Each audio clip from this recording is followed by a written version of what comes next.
He spent 15 years behind bars, addicted, depressed, hopeless. At one point, he even thought of ending it all, and yet he turned it around.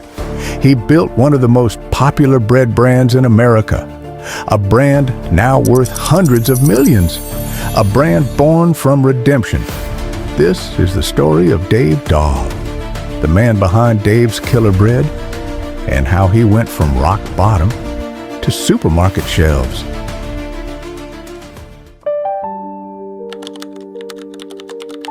Dave grew up in Oregon. His father owned a small family bakery called Nature Bake.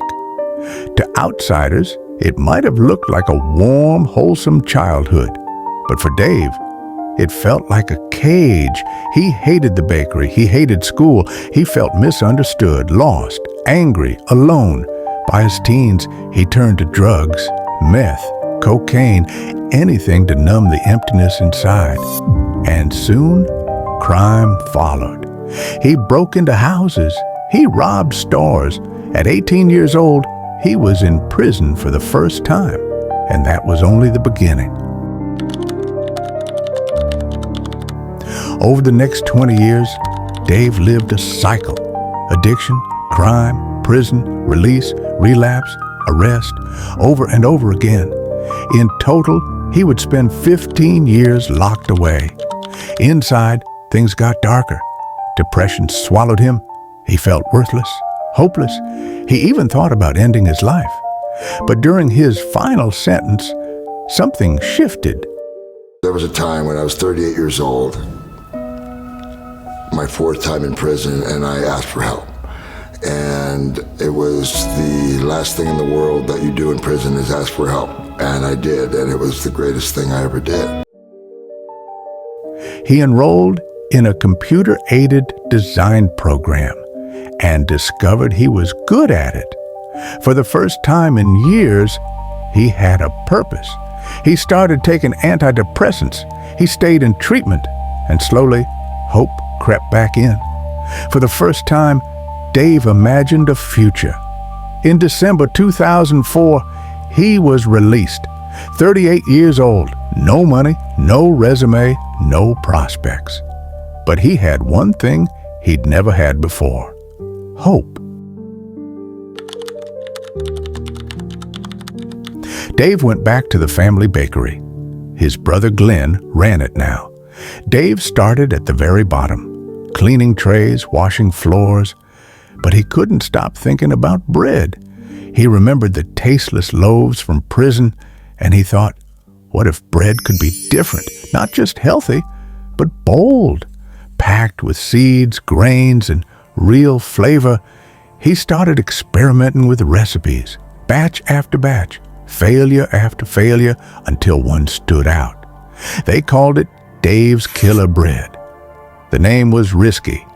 It didn't hide his past, it embraced it. At the Portland Farmers Market, they brought 20 loaves and sold out instantly. People loved the taste, but more than that, they loved the story. Bread, made by a man who turned his life around. It wasn't just food, it was redemption. From that small farmer's market stall, the brand exploded. First in local stores, then regional chains, then across the entire country. Dave's Killer Bread became a household name, and at its core was a mission: hiring people with criminal records. When I got out of jail and got out of treatment, I was really looking at a lot of obstacles that I had to overcome. Giving them the second chance Dave himself was given, but success didn't erase his struggles. In 2013, after stopping his medication, Dave had a mental health breakdown. He damaged property, clashed with staff, and was arrested again. The founder of Dave's Killer Bread is charged with attempted assault of a law officer. Here are the facts as we know them right now. Mental illness doesn't vanish with money or fame, and Dave had to learn that lesson painfully.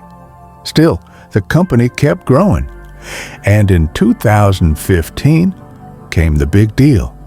Flowers Foods, one of America's largest bread companies, acquired Dave's Killer Bread for $275 million.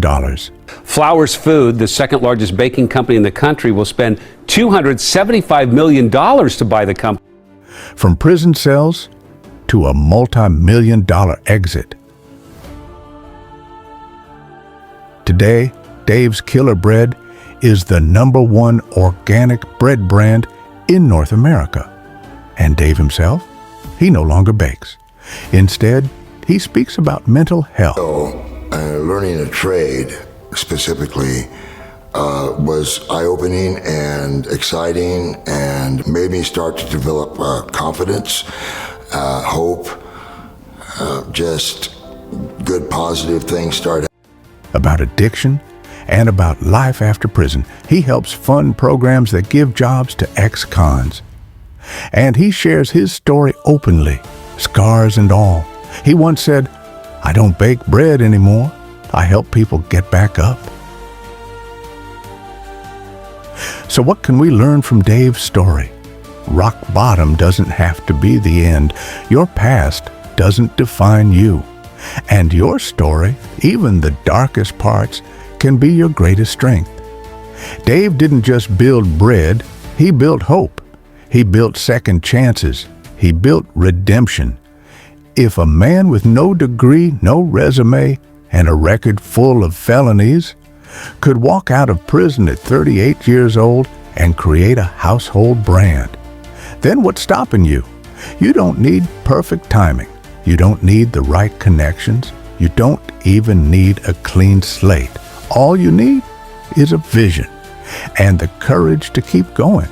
Because if Dave Dahl could rise from prison to shelves in every supermarket across America, so can you.